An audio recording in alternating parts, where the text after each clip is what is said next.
Patay ang isang UP Diliman student sa military operation sa Negros Occidental.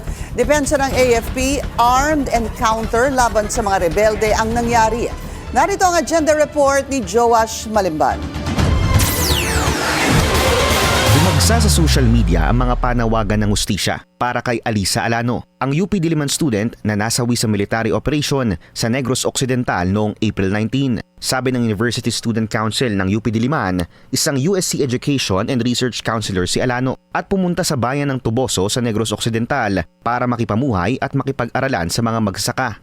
Layon daw nito na alamin ang kalagayan ng komunidad na biktima umano ng pangangamkam ng lupa, pagsasamantala at militarisasyon sa lugar. Sa comment section ng post, nagbahagi ng kani-kanilang kwento ang mga kamag-aral nito. Ayon sa mga kapwa estudyante, isang mahusay na student leader, activist at kaibigan si Alano. Mariinding kinundena ng iba pang organisasyon sa loob at labas ng UP ang pagkamatay ng estudyante dahil biktima raw ito ng red tagging at state violence. Giit naman ng Armed Forces of the Philippines, armed encounter ang nangyari sa Negros Occidental. Inilunsad daw ang operasyon mag-aalas 4 ng madaling araw matapos ang verified reports mula sa mga sibilyan na may New People's Army rebel sa lugar. Bukod kay Alano, 18 pa ang napatay na ayon sa AFP ay mga miyembro rin ng NPA.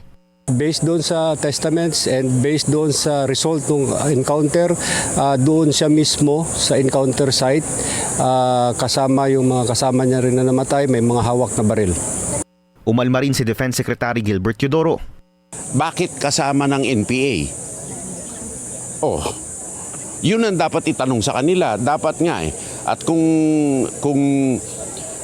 nandun yung estudyante, hindi man combatant, obstruction of justice or aiding and abetting yon.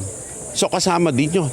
Whether or not na NPA yon, nandun sa encuentro, you shouldn't be there in the first place.